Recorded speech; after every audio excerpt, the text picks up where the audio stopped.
Bismillahirrahmanirrahim. Assalamualaikum warahmatullahi wabarakatuh.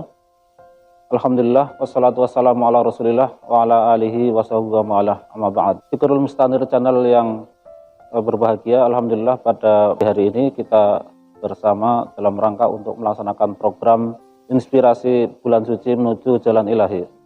Pada hari yang kedua di bulan suci Ramadan ini, insya Allah kita akan lebih mewujudkan inspirasi Ramadan ini dalam rangka untuk menguatkan iman kita kepada Allah SWT, dalam rangka mewujudkan ketakwaan kita.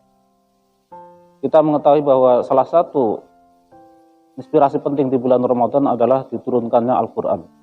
Dan Al-Quran diturunkan oleh Allah Subhanahu wa Ta'ala kepada Rasulullah menjadi bukti tentang kebenaran Rasul dan juga kebenaran Islam. Al-Quran sebagai mukjizat jelas menjadi bukti kebenaran Rasulullah, dan Alhamdulillah bahwa Al-Quran merupakan salah satu mukjizat terbesar yang diberikan oleh Allah kepada Rasulullah, dan kita bisa menyaksikannya. Karena itulah kita sangat penting menelusuri kembali mukjizat Rasulullah berupa Al-Quran ini dalam rangka untuk mendapatkan inspirasi penting, di mana bahwa Al-Quran ini adalah bukti yang sangat otentik tentang kebenaran Rasul dan kebenaran Al-Quran. Rasulullah hadir di tengah-tengah masyarakat Arab yang waktu itu masih jahiliyah, bahwasanya beliau mendapatkan tantangan yang luar biasa. Ketika beliau menyatakan diri sebagai Rasul, maka mereka tidak percaya. Karena itulah bukti yang sangat penting adalah diturunkannya Al-Quran. Dan Al-Quran dengan memberikan tantangan yang banyak, maka mereka tidak mampu untuk membalas tantangan yang disampaikan oleh Al-Quran. Dan ini menjadi bukti bahwasanya Al-Quran adalah mukjizat yang berasal dari Allah dan menunjukkan bukti kebenaran Rasulullah SAW. Ketika Rasul itu benar, maka kita tahu persis bahwa Al-Quran dan Rasul menjadi bukti tentang kebenaran Islam. Dan dua hal inilah yang merupakan poin penting tentang kebenaran sebuah agama. Nah, sebuah agama itu bisa kita validasi berdasarkan dua hal ini, yaitu kitab sucinya dan Rasulnya. Kenapa kita butuh kitab suci? Karena kitab suci inilah yang dijadikan sebagai petunjuk. Apakah jalan yang ditempuh oleh agama ini adalah jalan yang lurus ataukah tidak? Yang kedua adalah Rasulnya. Nah, Rasul itu diutus oleh Allah dalam rangka untuk menjelaskan kitab suci. Kalau sebuah kitab suci tidak ada yang membawa, tidak ada Rasul, bagaimana mungkin kita bisa mendapatkan penjelasan tentang kitab suci itu, bagaimana cara kita menjadikannya sebagai petunjuk dan sebagainya. Yang kedua adalah bahwa Rasul itu diturunkan dalam rangka untuk memberi contoh bagaimana menerapkan apa yang terdapat di dalam kitab suci. Jadi dua hal inilah sangat penting dalam sebuah agama. Sekaligus kita bisa melacak validitas agama itu berdasarkan kitab suci dan berdasarkan Rasul yang diutusnya. Nah, Al-Quran memberikan kepada kita petunjuk, ya.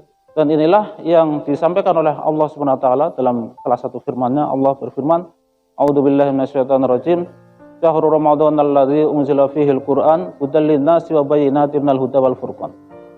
Bulan Ramadan itu adalah bulan yang di dalamnya diturunkan Al-Quran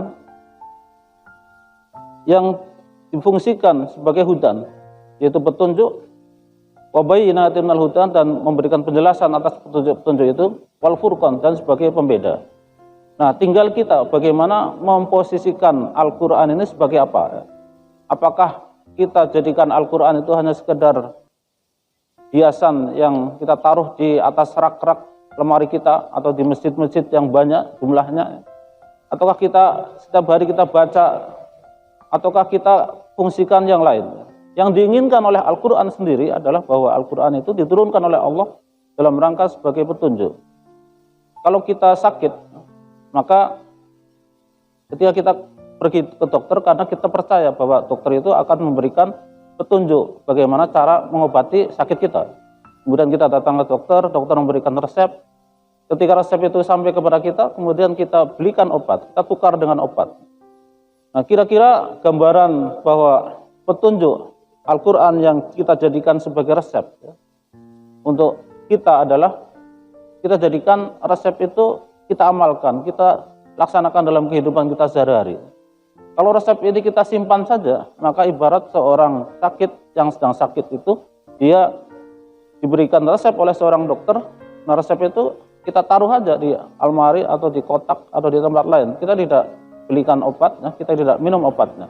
Maka secara medis tidak akan memberikan pengaruh walaupun kita datang ke dokter, kita diberikan resep yang bagus dan seterusnya, ya, tidak akan memberikan pengaruh. Nah, demikianlah Al-Quran. Bahwa Al-Quran sebagai resep untuk solusi kita, untuk petunjuk kita, maka ketika kita terima Al-Quran itu, kita jadikan resep sekaligus dalam bentuk kita amalkan dalam kehidupan sehari-hari. Nah, inilah yang dimaksud dengan bahwa Al-Quran sebagai petunjuk untuk kita sekalian.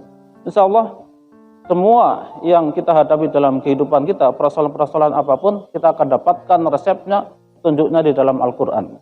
Karena itulah Rasul menyatakan, Innallaha yarfa'u bihadzal kitabi aqwaman.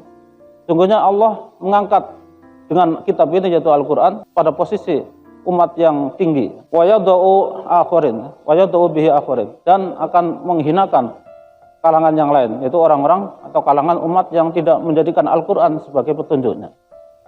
Mudah-mudahan inspirasi Ramadan ini membuka kita semuanya bahwasanya Al-Quran sebagai petunjuk bagi kita sekalian diberikan oleh Allah dalam porsi, dalam masalah yang sangat besar, yang sangat memuliakan kita. Karena itulah ketika kita menjadikan Al-Quran sebagai petunjuk, insya Allah kita pun akan dimuliakan oleh Allah.